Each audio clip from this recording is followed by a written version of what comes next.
임신한 상태에서 이제 결혼식 네. 준비하는데 낙태해라 너 같은 게 뭐 이렇게 하면서 되게 비하적인 발언. 근데 남자분도 특별할 게 없는 분이었거든요. 사실 제가 봤을 때 그냥 평범한 사람들끼리 만난 거예요. 내가 봤을 때.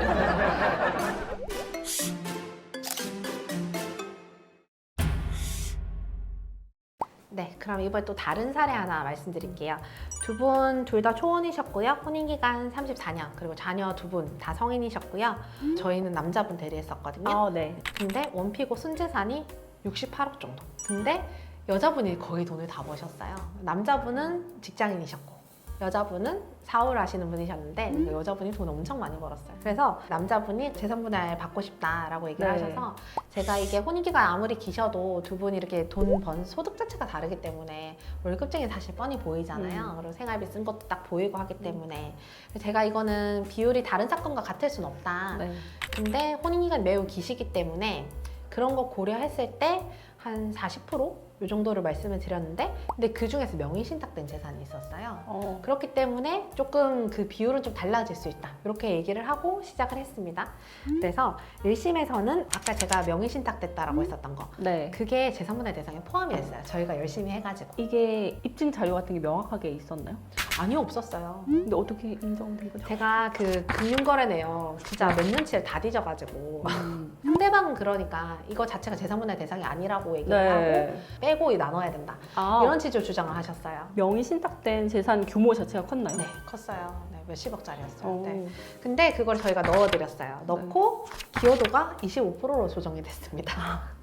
근데 이게 한 번도 저희는 거기 간 적도 없고 네. 관리한 적도 없고 뭐 이런 부동산이었어요. 전적으로 여자분이 관리하시던. 근데 그게 포함을 시키고 25%. 그래도 저희 당시 좋아하셨어요. 그래서 1심에서 한 17억 정도 받는 걸로 나왔었거든요. 네. 어쨌든 기분이 좋았습니다. 저희가 원하는 대로 되고 기호는 조금 조정이 됐지만 당사자 만족하셨고요. 저희는 항소 안 하려고 했어요. 근데 이걸 상대방이 항소를 했습니다.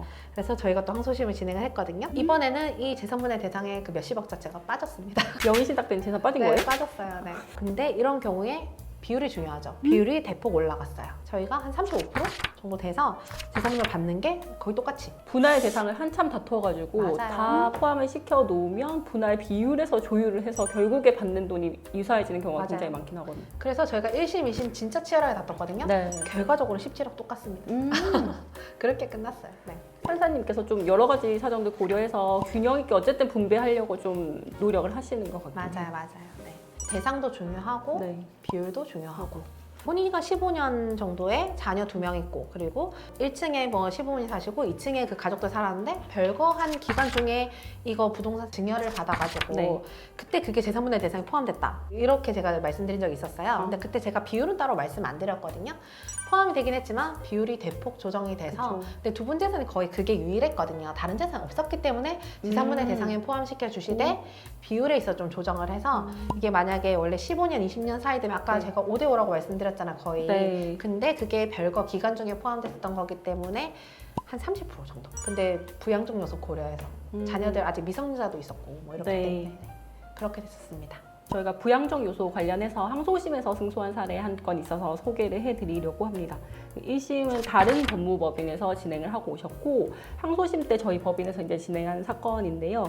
남편이 사업을 하는 족족 실패를 하시는 거예요. 여기서 그치지 않고 저희 의뢰인한테 계속 사업자금 융통해달라, 돈 내놔라 이렇게 하면서 갈등이 너무 심해지다가 결국에 이제 별거를 하게 되신 사안이었거든요. 별거 이후에 한참 지난 다음에 이제 남편이 이혼 청구를 해온 거죠. 그래서 재산 분할을 하려고 봤더니 남편은 사업 채무만 이제 잔뜩 지고 있는 상황이었고 저희는 이제 착실하게 경제활동하면서 축적한 재산이 있으셨던 건 거죠. 그래서 오히려 아내가 남편한테 재산 분할로 몇 천만 원을 지급하라라고 1심이 나오는 거예요. 근데 이분이 이제 돈이 없어서 고민을 하다가 저희 쪽에 이제 항소심 맡기러 오셨던 것이었고 진행을 했는데 저희가 항소심 진행을 하다 보니까 남편이 별관 후에 상속을 받아서 부동산이 엄청나게 받은 상황인 거예요. 근데 이게 별거하고 저희랑 전혀 관계없이 취득한 재산이기 때문에 얘를 재산분할 대상에 포함을 할 수는 없었습니다만 저희가 이제 부양적 요소에 좀 집중을 해서 이제 계속 어필을 한 거죠. 남편은 이혼 후에도 굉장히 풍족하게 상속받은 재산으로 살아갈 수 있는데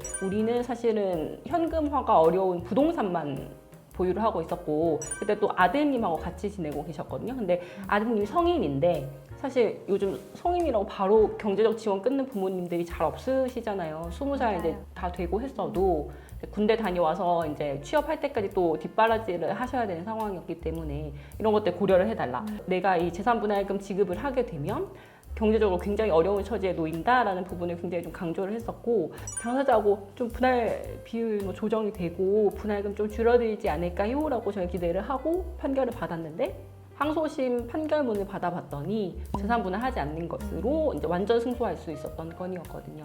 그럼 부양적 요소도 고려를 꽤 많이 하시는 것 같다라는 생각이 듭니다.